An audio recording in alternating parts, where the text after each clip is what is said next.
Vamos então dar sequência ao Jornal da Manhã, porque o falso alerta de terremoto assustou muita gente na madrugada de ontem. Quem traz as informações agora é o Cacá Martins. O Google pediu desculpas aos usuários no Brasil que receberam um alerta falso de terremoto nos celulares com sistema Android durante as primeiras horas da sexta-feira. Em nota, a empresa informou que desativou prontamente o sistema de alerta no Brasil e está investigando o ocorrido.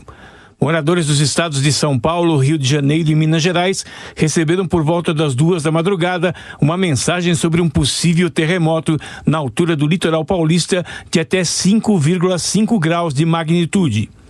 A Defesa Civil de São Paulo informou que não foi registrado nenhum indício oficial de movimentos sísmicos, como explicou o tenente Maxwell Souza. Assim que fomos informados de uma possível mensagem de terremoto, checamos imediatamente com o Centro de Sismologia da USP e eles verificaram em todos os equipamentos e não foi registrado nenhum abalo sísmico. Tanto o Corpo de Bombeiros quanto todas as defesas civis não registraram nenhum chamado de ocorrência para nenhum tipo de situação, abalo estrutural, pessoas vítimas, nada disso. Não é o alerta que a Defesa Civil está costumeiramente enviando para a população e também não houve nenhum registro de terremoto. Segundo o Google, o sistema Android de alertas de terremoto usa celulares Android para rapidamente estimar vibrações de terremotos e oferecer alertas para as pessoas.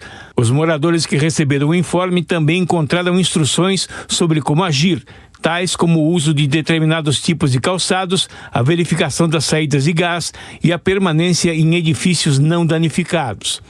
Embora não tenha reconhecido a falha, a empresa limitou-se a afirmar que seu sistema não foi desenhado para substituir nenhum outro sistema de alerta oficial.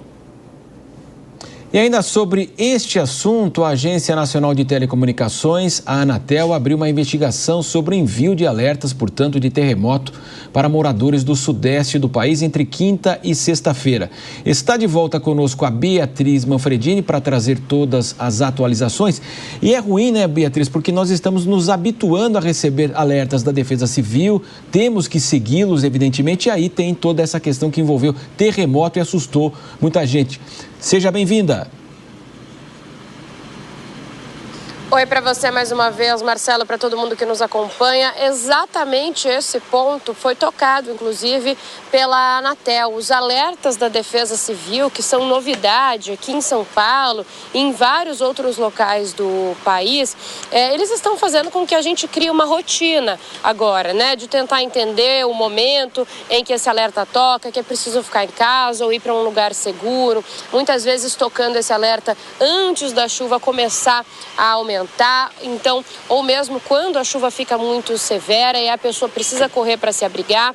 Então, a Anatel diz exatamente isso, né? Que esse alerta falso de terremoto que ocorreu, ele pode confundir as pessoas ou até mesmo descredibilizar o serviço da Defesa Civil que vem sendo implementado agora. Então, justamente por isso é que a agência quer entender, quer apurar as circunstâncias desse falso alerta para terremoto em Ubatuba ter sido emitido entre a madrugada, a noite de quinta e a madrugada de ontem, sexta-feira. A empresa diz então que vai conversar com os responsáveis, com a Google, né, que é responsável por esse sistema de alertas, e também pelo Android, que foi justamente o sistema que disparou esses alertas para a população que tem esse celular, que tem esse tipo de sistema operacional, e que vai então tentar entender, junto à empresa responsável, o que aconteceu e não só isso, que vai ver o que é preciso para impedir novos episódios como esse, justamente para que as pessoas, claro, não se assustem e também para que isso não se confunda e não prejudique o serviço da Defesa Civil. Essa investigação ela foi instaurada ontem, sexta-feira, não tem prazo ainda para terminar, Marcelo, mas claro que a gente vai acompanhar por aqui, lembrando que a Google já assumiu a responsabilidade, né, por esse falso alerta, como a gente ouviu na reportagem, já disse que foi realmente um erro, mas agora então a Anatel tenta entender o que causou esse erro, né, o que ocasionou e como fazer para que ele não aconteça novamente. Beatriz Manfredini, daqui a pouco ela retorna conosco aqui dentro ainda do Jornal da Manhã, mas sobre essa possibilidade de um terremoto atingir o Brasil e o que pode ter provocado, evidentemente, esse falso alerta, é tema agora do Tiago Berratti, que conversou com o geofísico do Serviço Geológico do Brasil, Marcos Ferreira. Vamos acompanhá-lo. O que pode ter acontecido? Por que isso efetivamente foi feito? Por que houve o alerta? Talvez por alguma coisa que possa ter sido algum tipo de tremor de terra, a gente falou inclusive no litoral norte aqui de São Paulo, ou foi algum erro de tecnologia? Inclusive a Defesa Civil chegou a ser alertada ou procurada para saber efetivamente o que aconteceu. O que já se sabe?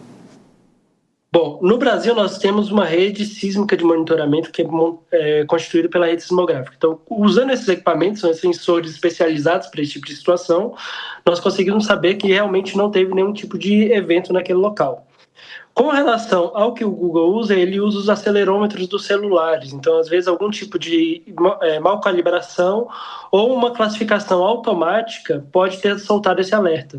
Toda vez que um evento é detectado automaticamente, ele só é validado depois de um especialista ter olhado, justamente para poder evitar esse tipo de falso alarme, que é o que geralmente os sistemas fazem ao redor do mundo. Então, algum tipo de falta de calibração ou uma detecção automática sem ter sido revisada pode ter gerado esse alerta pelo sistema do Google.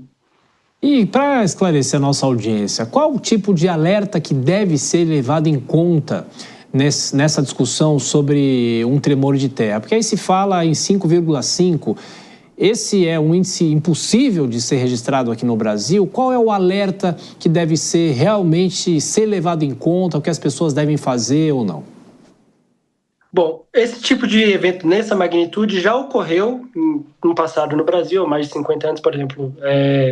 Na região ali do Mato Grosso, você já teve eventos desse nível de magnitude, mas ocorreu na década de 50, 1955, por exemplo. Então, dentro dessa magnitude, é esperado que possa ocorrer eventos desse tipo.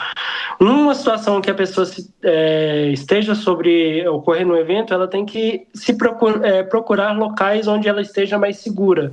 Ou seja, ficar longe de janelas que podem quebrar, longe de objetos que podem cair. Então, ficar abaixo de batente de porta, embaixo de uma mesa que seja resistente para poder, caso caia alguma coisa.